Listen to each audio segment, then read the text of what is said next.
साथ में लेकर के जब चले, महाराज शरियात बताया जाता है, जब धीरे धीरे जा रहे हैं तो वहां पहुंचे हैं जहां इतना सुंदर वन है।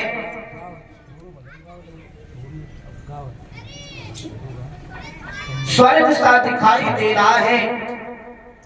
बताया जाता है सिपाहियों को साथ में लिया है और जब धीरे धीरे वन में पहुंचे तो हुआ क्या,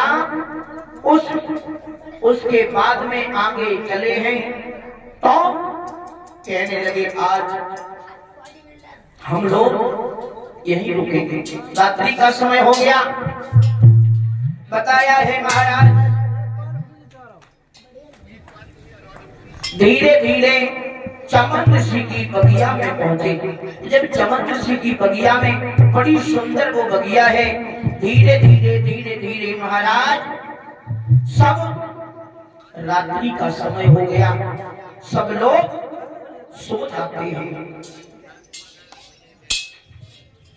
लेकिन इधर जो चमन ऋषि थे उन्होंने अपनी समाधि को लगाया हुआ था। कितने दिन हो गए? एक दो दिन नहीं हुए महाराज, बहुत समय व्यतीत हो गया। बताया जाता है 10,000 वर्ष कोई नहीं रे, न समाधि छूटी भाई।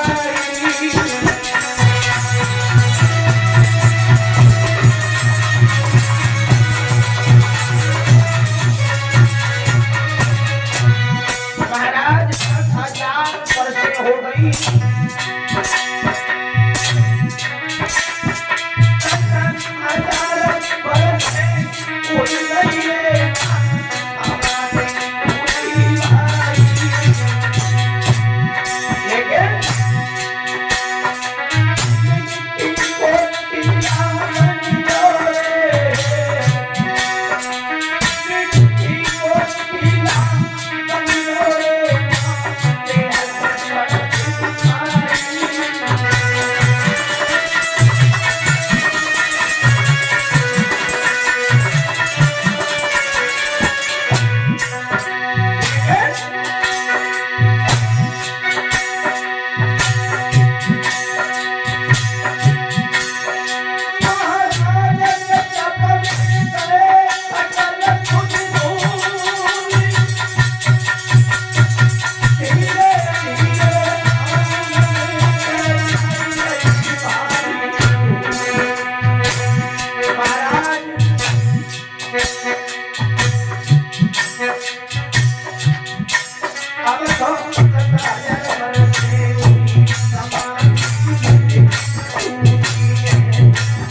महाराज शरियात वहां सो जाते हैं। इधर चमन ऋषि की समाधि लगी थी, 10,000 वर्ष हो गए। जिस जगह पर समाधि लगाए बैठे थे वही एक मिट्टी का टीला सा बन गया। इधर उन्होंने तो उनका शरीर नहीं देख पाया। धीरे धीरे महाराज और चारों तरफ से मिट्टी के टीला ने उन्हें घेर लिया था। मिट्टी का टीला ढेर सा मालूम पड़ता था। चारों ऋषि चमन के चारों ओर भारी धूल एकत्रित हो गई महाराज। आज बताया जाता है कि धीरे धीरे जो सुकन्या वहां सो रही थी तो उसे नींद नहीं आई। आज जब सुकन्या को नींद नहीं आई तो सुकन्या सोच रही है बाजी वाह, हमें क्या करना चाहिए। इधर लड़की ने धीरे धीरे अपनी सहेलियों को भी कोई बात नहीं बताई महाराज, और ये वहां से चली। 12 साल की लड़की आज धीरे धीरे वही पहुंची जहां चमन ऋषि का टीला, उसमें तो आंखें चमक रही थी जुगनू की तरह, लेकिन सुकन्या ने तो कांटे उठाए, कांटे। सोचने लगी ये क्या है। बताया, लिखा भी है,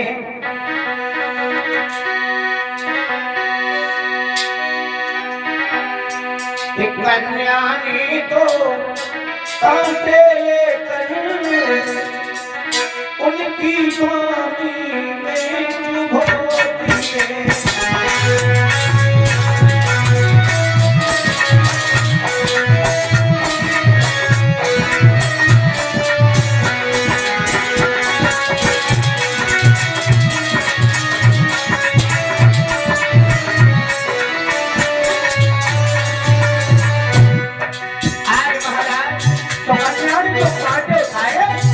जुगनू की तरह एक चमक रहे थे महाराज।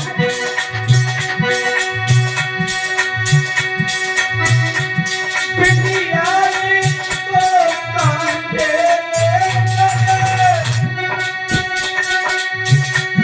उनकी स्वामी में चुभो दिए। लेकिन उसके बदले सन्यासी ने उसके बदले सन्यासी ने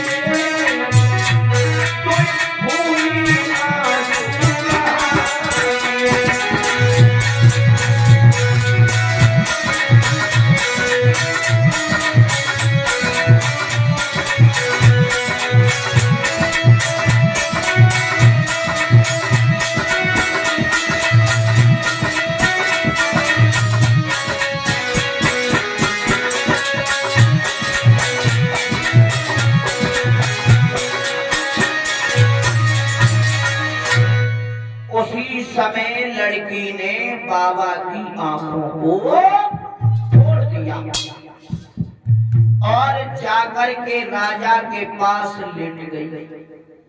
जैसे ही उसने आंखों से वो देखा, सोचने लगी कि क्या हो गया। उसी समय आज महाराज बताया जाता है, सुकन्या महाराज के पास में लेट गई और इधर बाबा की आंख फूट जाती है। धीरे धीरे जो सेना थी उसमें महाराज खलबली मच जाती है। सबके शरीर यानी कि पेट फूलने लगे, दर्द होने लगा। आज महाराज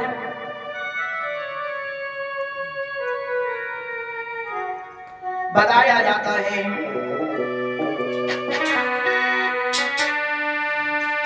कि जब तेलों में छाया हर तरफ हाहाकार,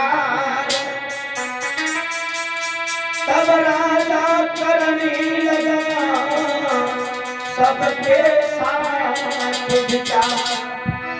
आज महाराज विचार करने लगे, सोचने लगे, बाजी बात ये क्या हो गया। लेकिन बताया उसी समय लिखा भी है, बताया अरे हुई गई बात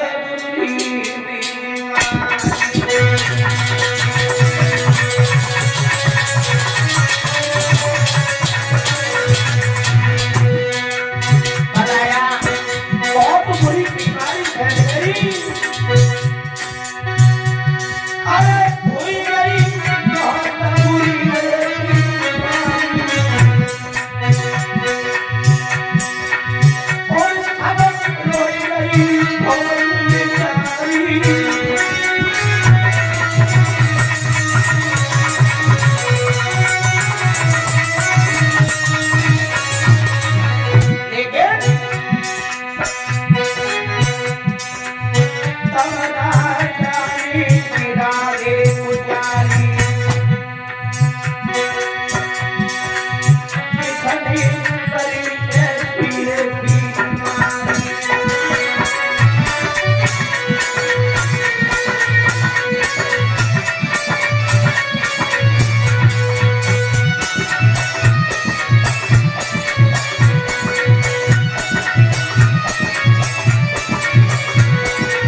महाराज जैसे सब लोगों ने मलमूत्र त्यागना छोड़ दिया और बताया ये चमन ऋषि का आश्रम है, यहाँ बहुत सुसिद्ध पुरुष रहते हैं। चमन ऋषि को जब ढूंढने लगे तो एक मिट्टी का टीला दिखाई दिया। तो बताया महाराज जब चमन ऋषि को ढूंढा तो ढूंढते समय एक प्रमाण मिला। बताया है कि पाकर प्रमाण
ऋषि को देखा, शरीर दिखाई नहीं दे रहा है और जब ज्यादा खोज की तो एक पुरुष को पाया।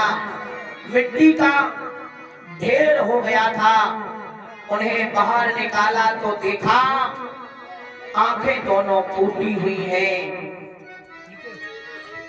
राजा ने सबको बुलाया, राजा ने ये कहा ये बताइए इस बाबा की आंखों को किसने फोड़ा है? जो महाराज किसी ने फोड़ा हो तब तो बताएं। आज महाराज कहने लगे, सब लोग हाथ जोड़ने लगे, कहने लगे हमने आंखें। आज सबको दुखी देख करके सुकन्या सोचने लगी कि बिना मतलब में कोई नौकर मारा जाएगा। आज सुकन्या की आंखों से आंसू बहने लगे, कहने लगी पिताजी ये नेत्र किसी और ने नहीं फोड़े, ये नेत्र हमने फोड़े और ये हमसे धोखे से अपराध हो गया। उसी समय सुकन्या रो करके बोली और बताया कहाँ जा रहे स्वामी? रो करके कन्या बोली है हमने ये पातक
बेटा की ये जुगनू की तरह चमक रहा है, उसी समय हुआ क्या?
सुकन्या रोने लगी, दोनों हाथ जोड़ करके कहने लगी, पिताजी क्षमा करना,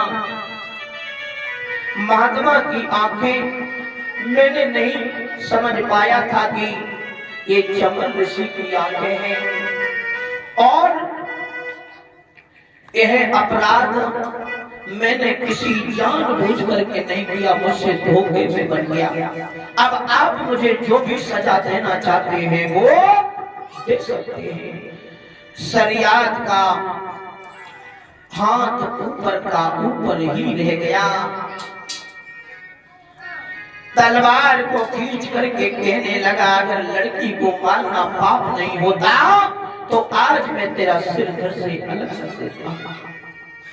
कहने लगे, हमने बड़े अरमान देखे थे, हमने सोचा था कि हम तेरी किसी राजा के साथ में शादी करेंगे। कहने लगे, अगर लड़की को मारना पाप नहीं होता तो मैं तुझे आज जीवित नहीं छोड़ता। उसी समय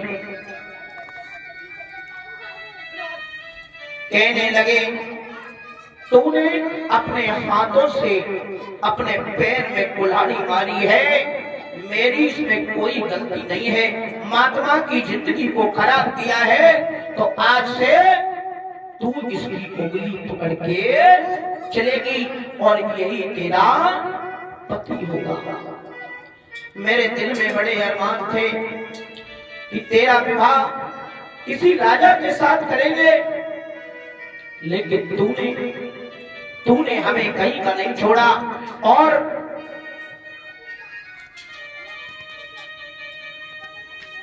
उसी समय महाराज शरीयत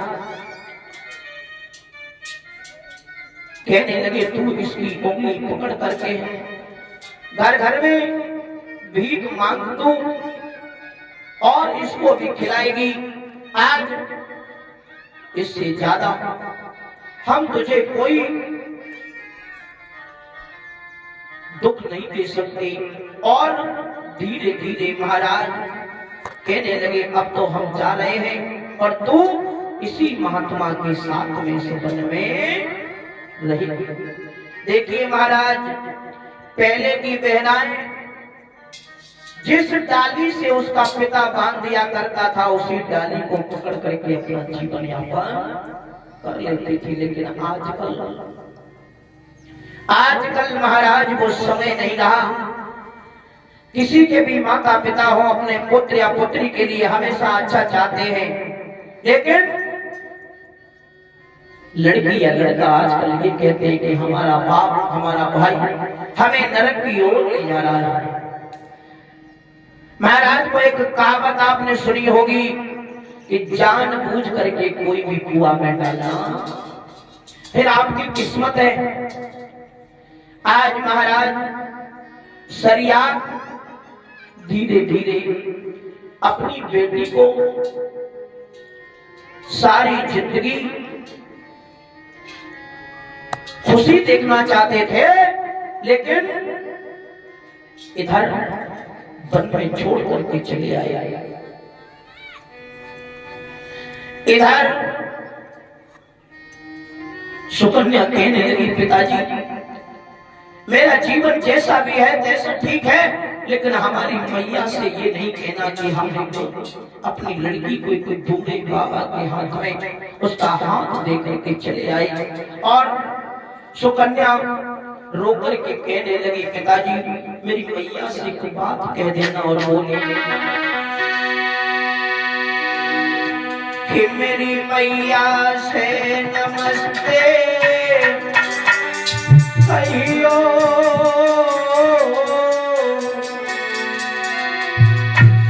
अपनी बिटिया को भूलना जाइयो।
राजा शरियात घर चले आए और वो लड़की महात्मा के पास बैठ गई।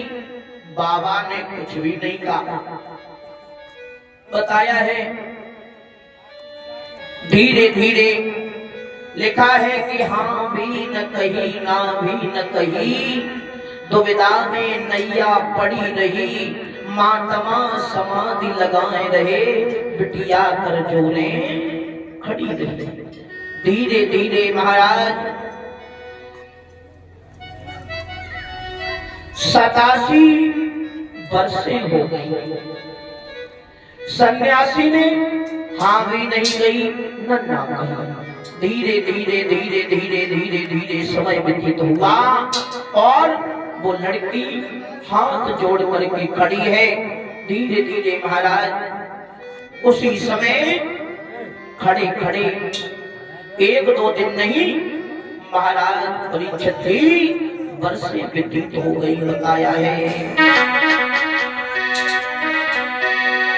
कि किसी बात से सूख के सब काटो सही।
दिन नहीं हुए परीक्षित जी 14 साल हो गई और 14 साल के बाद महात्मा चमन ऋषि की समाधि टूटी।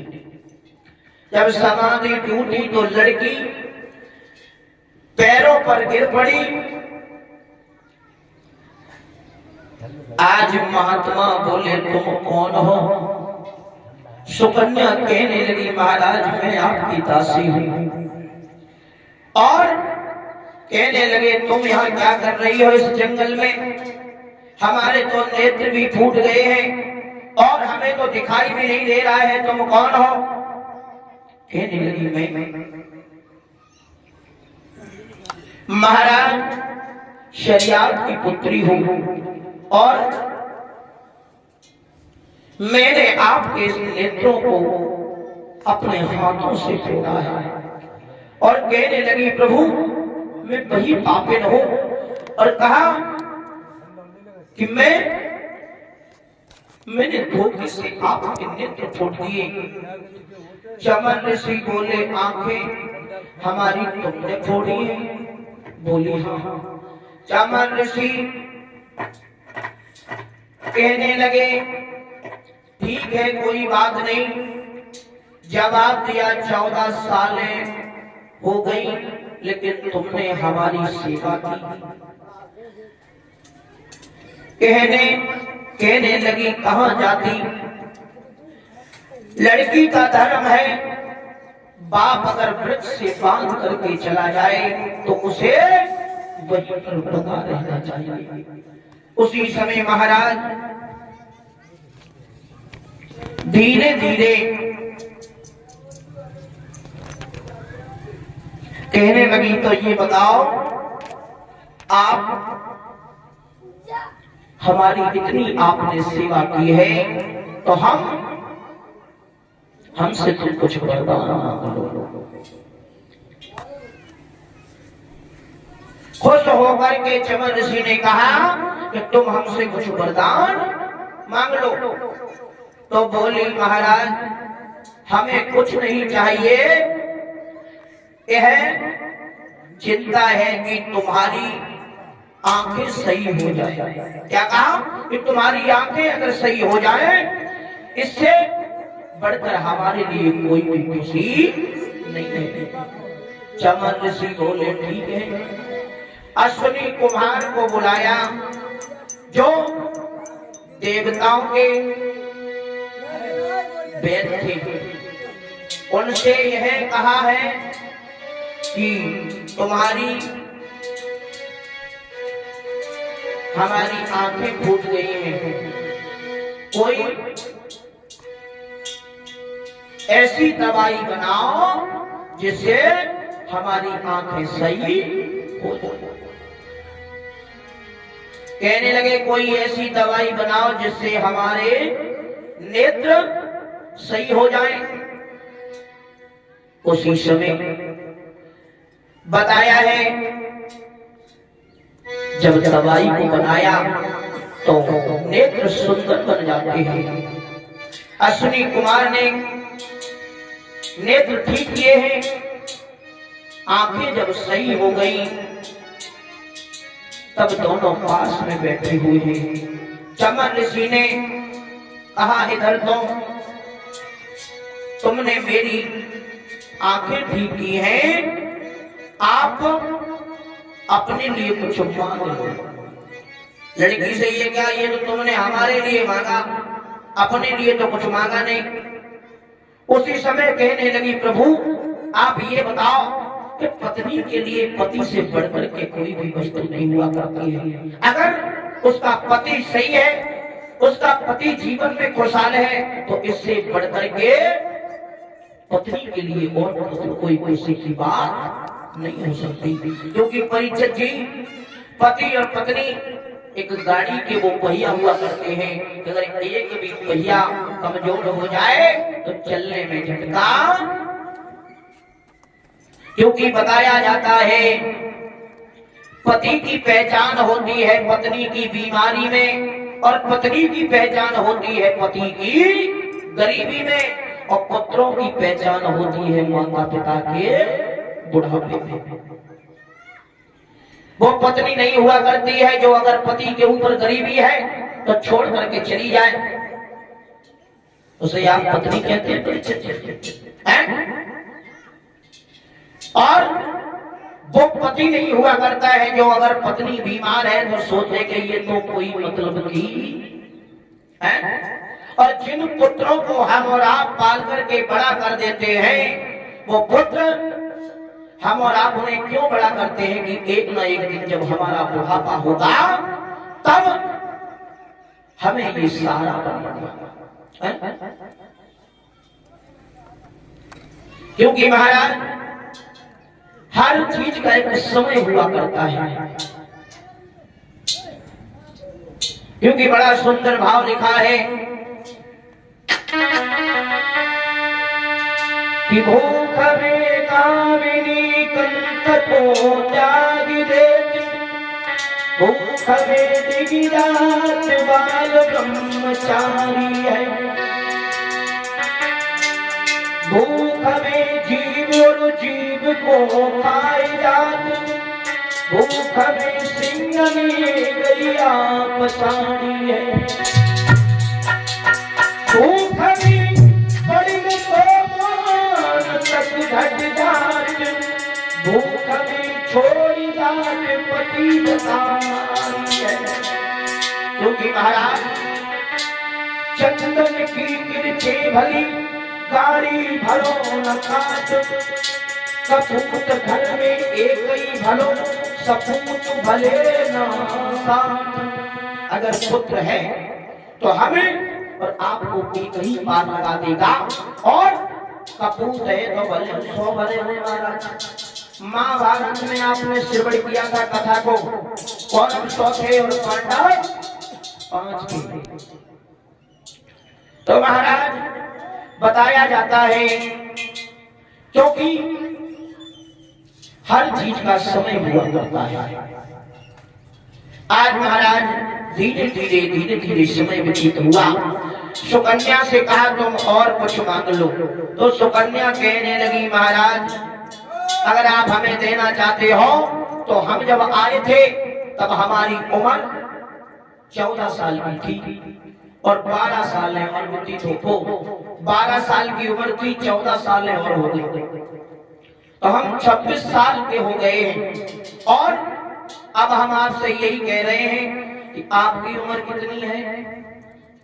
तो उसी समय कहने लगे हमारी उम्र तो 50,000 साल की है। कितने की?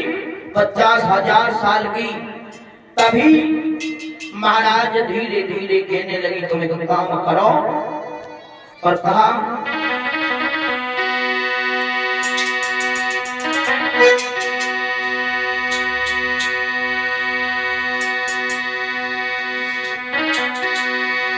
कि महाराज बात है लज्जा की, मरने की का संसारी है,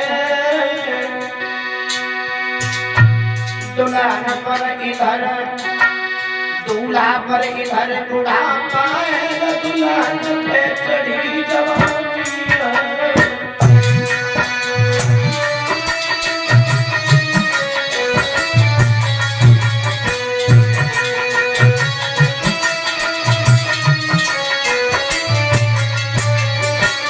कहने की प्रभु एक बात सुनो,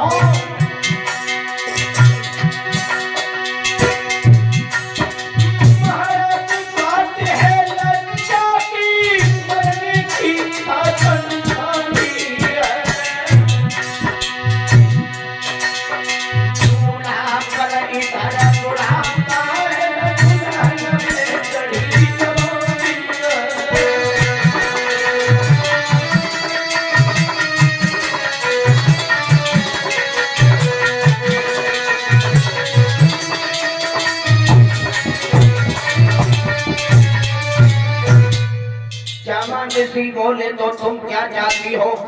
बोली महाराज हम तो यह चाहते हैं कि तुम, मैं 26 साल की अगर गोरी हूं तो तुम 30 के दूल्हा बन जाओ, तब तो ठीक है।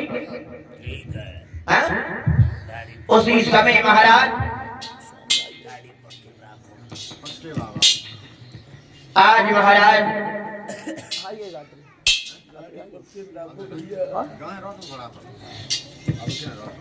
आज महाराज बताया जाता है धीरे धीरे धीरे धीरे उसी समय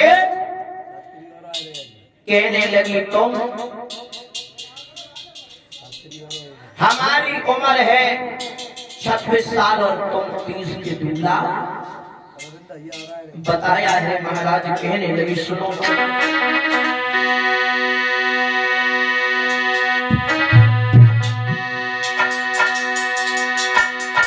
यदि देते हो वरदान हमें तो मेरे प्रेम में सन गइयो। मैं 26 साल की गोरी हूँ तुम 30 के दूल्हा बन गइयो।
आइए इधर अश्विनी कुमार से कहा है तुम एक काम करो हमें जवान बना दो। क्या बना दो? जवान।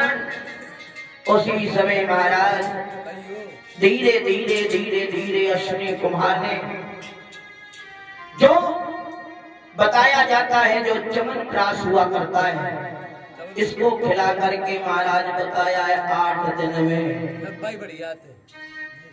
आजकल लंबाई बताए रहे पहले जवान हो जाते।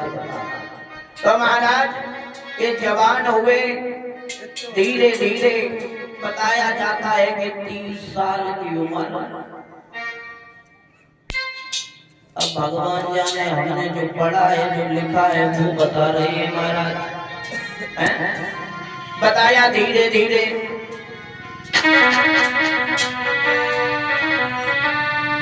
जिस योग औषधि के योग से तरुण भई महने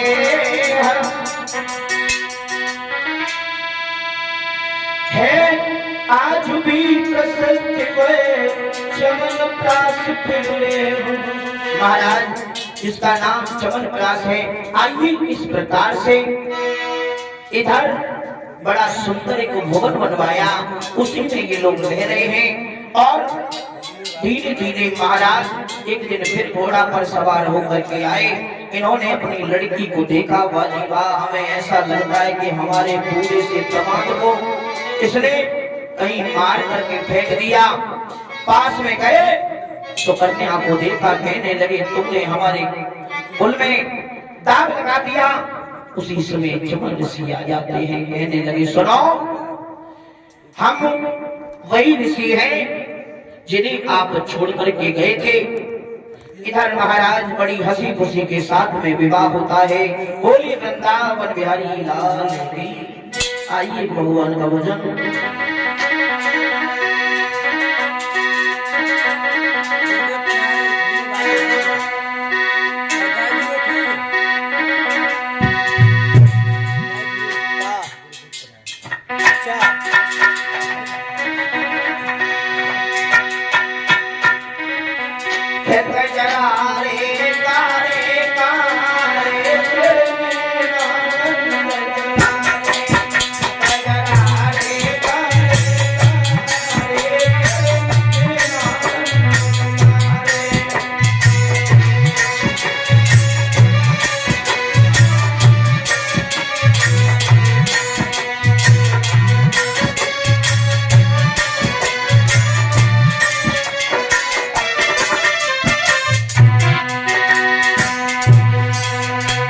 जय